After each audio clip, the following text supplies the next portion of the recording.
Roy Oliver Disney was born on June 24th, 1893 in Chicago, Illinois.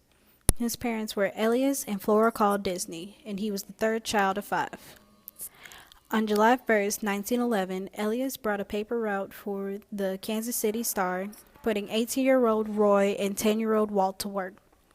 Roy graduated from Manual Training High School in Kansas City in 1912 and left the paper route to work on a farm over the summer. Roy ran away from home this same year due to his father's domineering attitude. He later employed as a bank clerk at the First National Bank of Kansas City.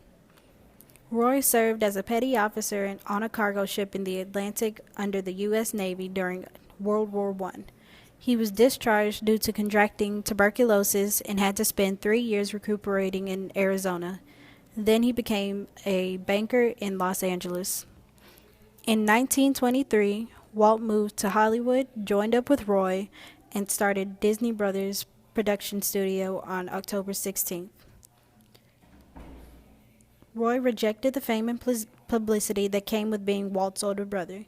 He was extremely camera shy and a passive individual, resulting in few public photos of him. In April of 1925, Roy married Edna Francis and had their one and only child, Roy E. Disney, on January 10th, 1930.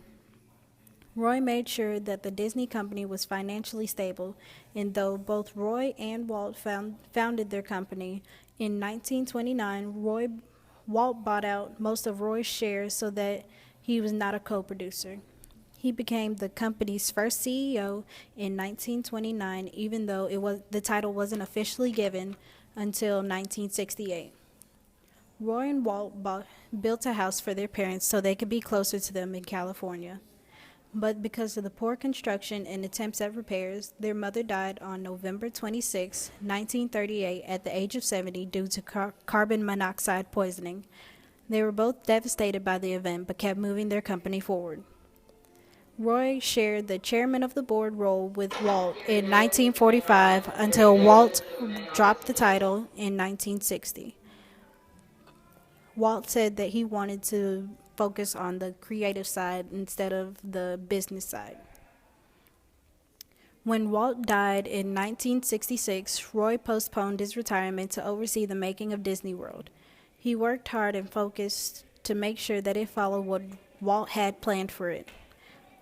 Roy renamed it to Walt Disney World as a tribute to his brother. He then became the president of Walt Disney Productions on December 15, 1966 until 1968. Walt Disney World was then opened on October 1st, 1971.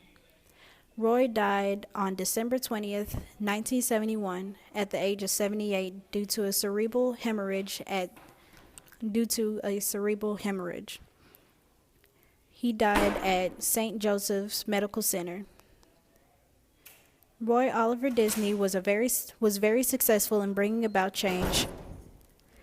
Walt Disney World wouldn't have existed without him. Dare I say that the whole Disney Corporation wouldn't have succeeded as well without him. He made sure that the company wouldn't go into debt by handling the finances himself. Walt Disney was one half of the corporation, and Roy Disney was the other. Roy would be remembered for being the co-founder of Walt Disney Productions, later renamed Walt Disney Corporations.